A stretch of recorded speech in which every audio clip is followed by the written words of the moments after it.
اعوذ باللہ من الشیطان الرجیم بسم اللہ الرحمن الرحیم اللہم صلی علی محمد وعلی آل محمد کما صلیت علی ابراہیم وعلی آل ابراہیم انک حمید مجید اللہم بارک علی محمد وعلی آل محمد کما بارکت علی ابراہیم وعلی آل ابراہیم انک حمید مجید۔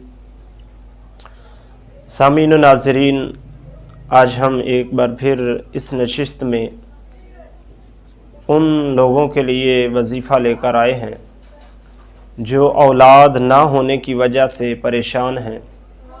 کافی دن ہو گئے، کافی سال ہو گئے، کافی ماہ ہو گئے ان کی شادی کو، مگر اولاد جیسی نعمت ابھی تک ان کے پاس نہیں ہے۔ پہلے بھی اس حوالے سے وظائف جو ہیں بتائے، آج پھر ایک خوبصورت وظیفہ، قرآنی وظیفہ لے کر ہم آپ کے سامنے حاضر ہیں۔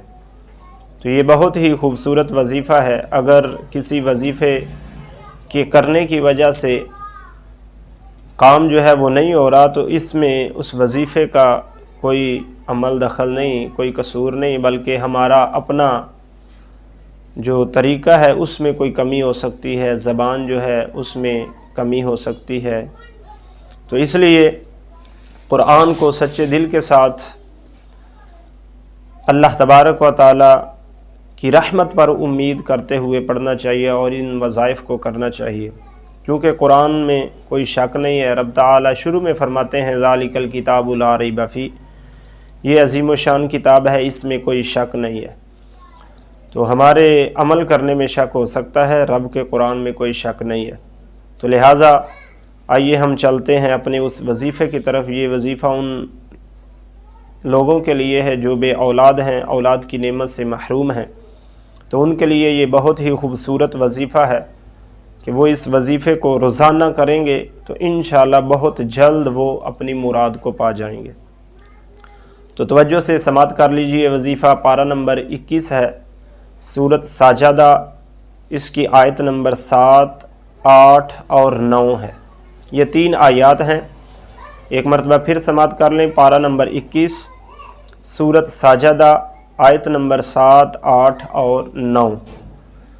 اللہ تبارک و تعالیٰ کے اس قرآن کی آیات کو ہر روز 313 مرتبہ پڑھنا ہے۔ کسی بھی وقت آپ ان کو پڑھ سکتے ہیں، کسی بھی نماز کے بعد باوضو ہو کر مصلی پر بیٹھ کر، عورت بھی کر سکتی ہے، مرد بھی کر سکتا ہے۔ تو اس کو 313 مرتبہ پڑھنا ہے۔ شروع میں بھی 3 مرتبہ درود پاک، اینڈ پہ بھی 3 مرتبہ درود پاک پڑھنا ہے۔ تو یہ پڑھنے کے بعد اللہ کی بارگاہ میں خلوص دل سے، خلوص نیت سے ہاتھ اٹھا کر دعا کرنی ہے، اور اگر سر سجدے میں رکھ کر کریں تو پھر کیا ہی بات ہے۔ ان کو پڑھ کر، درود پاک پڑھ کر، سر سجدے میں رکھ کر، ہاتھوں کو دعا کی صورت میں پھیلا کر اللہ کی بارگاہ میں گڑ گڑا کر دعا کرنی ہے، تو انشاءاللہ ضرور اللہ تبارک و تعالیٰ اپنے قرآن کی ان آیات کی برکات سے بے اولاد لوگوں کو اولاد جیسی عظیم نعمت عطا فرمائیں گے۔ تو آئیے توجہ سے سماعت کر لیں۔ سورۃ السجدہ پارہ نمبر 21 اور سورۃ سجدہ کی آیت نمبر 7، 8 اور 9 ہے۔ بسم اللہ الرحمن الرحیم۔ الذی احسن کل شیء خلقہ وبدأ خلق الانسان من طین ثم جعل نسلہ من سلالۃ من ماء مہین ثم سواہ ونفخ فیہ من روحہ وجعل لکم السمع والابصار والافئدہ قلیلا ما تشکرون۔ یہ آیات ہیں اور ان کے الفاظ کی ادائیگی بھی ٹھیک کرنی ہے، اور اس کے ساتھ ساتھ 5 وقتہ نماز جو ہے وہ ضروری ہے، نماز کی پابندی ضرور کرنی ہے۔ تو انشاءاللہ اللہ تعالیٰ اپنی رحمت سے ہر جائز مقصد میں انسان کو، اور خصوصاً بے اولادی کے معاملے میں اللہ تبارک و تعالیٰ کرم فرمائیں گے۔